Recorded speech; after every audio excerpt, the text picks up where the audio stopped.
बिस्मिल्लाहिर्रहमानिर्रहीम। अस्सलाम वालेकुम डियर स्टूडेंट। क्वेश्चन नंबर 5 देखें। Let Q and R be the 2 points on the same bank of a canal. एक नहर के किनारे पर, डियर स्टूडेंट ये एक नहर है, ऐसे नहर जा रही है, ये नहर है। तो इस नहर के किनारे पर क्यू एंड आर, ये क्यू है और ये आर है। Q and R be the 2 points, ये दो नुक्ते हैं। ऑन द सेम बैंक, एक ही किनारे पर, देखें ना ये वाला किनारा है तो उसी किनारे पर क्यू है, उसी किनारे पर आर है। ऑफ अ कैनाल, एक नहर, ये नहर है सारी। The point P is placed, ये पॉइंट पी रखा गया। ऑन द अदर बैंक, दूसरे किनारे पर, ये दूसरा किनारा है। Straight to the point R, R के बिल्कुल सामने। स्ट्रेट पॉइंट आर का मतलब है आर के बिल्कुल सामने।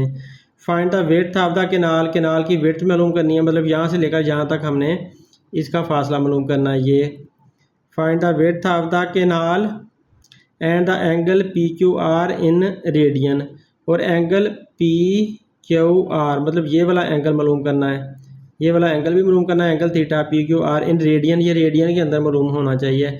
डिग्री में पहले निकलेगा, बाद में इसको रेडियन में लेकर जाना है। तो ये डियर स्टूडेंट इसकी स्टेटमेंट है। अब इसे सॉल्व करते हैं। डियर स्टूडेंट देखिए मैंने डाटा लिख लिया इसका, क्वेश्चन का। जो डियर स्टूडेंट्स ने फिगर दी हुई थी वो हमने बना लिया है। तो हमने अब पी टू आर यानी कि विड्थ हमने फाइंड करनी है, ये वाली हमने फाइंड करनी है, और इसके अलावा हमने ये एंगल थीटा भी इसका फाइंड करना है। तो हम ये फाइंड करने के लिए हमें जो दिया हुआ उसने ये 13 दिया हुआ है, और हमें इसके अलावा उसने इन्फॉर्मेशन ये वाली दी हुई है कि यहाँ पर ये 5 मीटर है।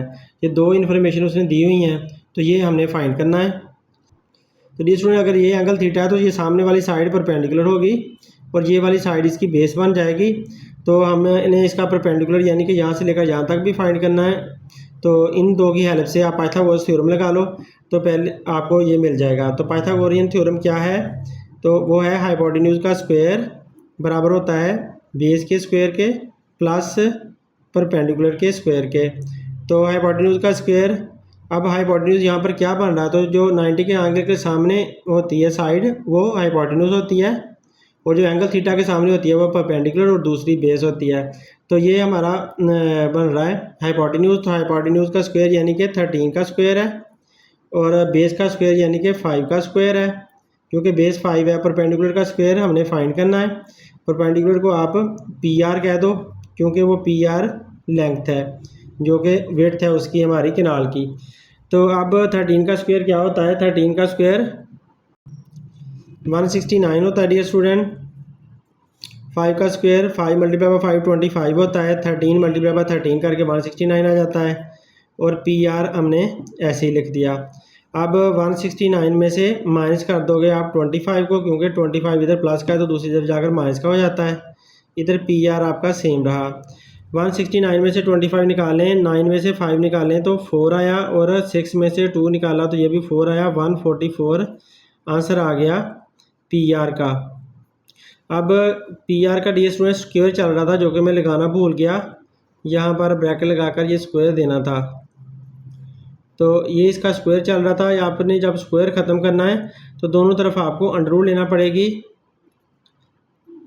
पी आर का स्क्वायर ख़त्म करने के लिए आपने इधर भी अंडर रूट लिया, और 144 का भी आपने 144 की भी आप अंडर रूट ले लोगे। स्क्वायर नहीं लगाना, स्क्वायर आपका इधर आप ही खुद ही आ रहा है, और इधर आपने उसका स्क्वायर अंडर रूट लेना है।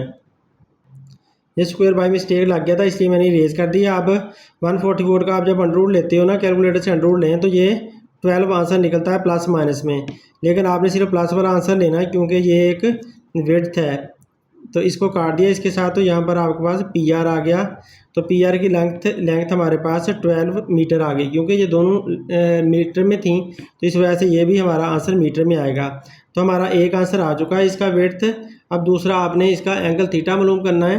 तो ये एंगल थीटा हम कैसे मालूम कर सकते हैं, तो हमारे पास ये अब परपेंडिकुलर भी है, बेस भी है, आप tan थीटा लगा लो तो आपके पास आंसर आ जाएगा। तो यहाँ पर जो हमारा आंसर आया परपेंडिकुलर का वो क्या आया है 12 मीटर।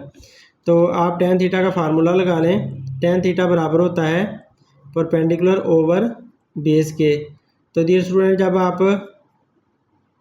tan थीटा मालूम करना है तो आपका tan दूसरी तरफ चला जाएगा, tan इनवर्स बन जाएगा और परपेंडिकुलर की वैल्यू क्या है वो है 12 और बेस की वैल्यू क्या है वो है 5। तो p की जगह पर मैंने 12 लिख दिया, बेस की जगह पर 5 लिख दिया, tan को इधर उठाकर ले गया तो वो इन्वर्स बन गया। अब कैलकुलेटर से आप tan इन्वर्स फाइंड करोगे तो इसके लिए आपने ऐसा करना होता है कि आप लोगों ने शिफ्ट दबानी होती है, फिर आपने tan लिखना होता है ताकि सेकंड फंक्शन आ जाए। अब आपने क्या करना है, ब्रैकेट यूज़ कर लें, 12 डिवाइड बाय 5 ब्रैकेट क्लोज, तो आपके पास ये आ जाता है आंसर 67.38।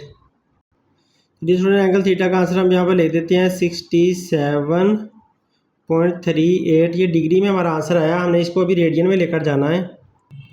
जिस रेडियन में लेकर जाने के लिए आप क्या करोगे, आप 67.38 को मल्टीप्लाई कर दोगे पाई ओवर 180 के साथ, तो पाई ओवर 180 के साथ। तो देखें ये कैलकुलेटर से मैं सोल्व करना बता देता हूँ। 67.38 मल्टीप्लाई बाय पाई की जो वैल्यू होती है ना वो पाई बराबर होता है, पाई को मैं यहाँ पर वैल्यू बता देता हूँ 3.142। ये आपने वैल्यू इसकी यूज़ करनी होती है। तो पाई की जगह पर हमने लिख दिया 3.142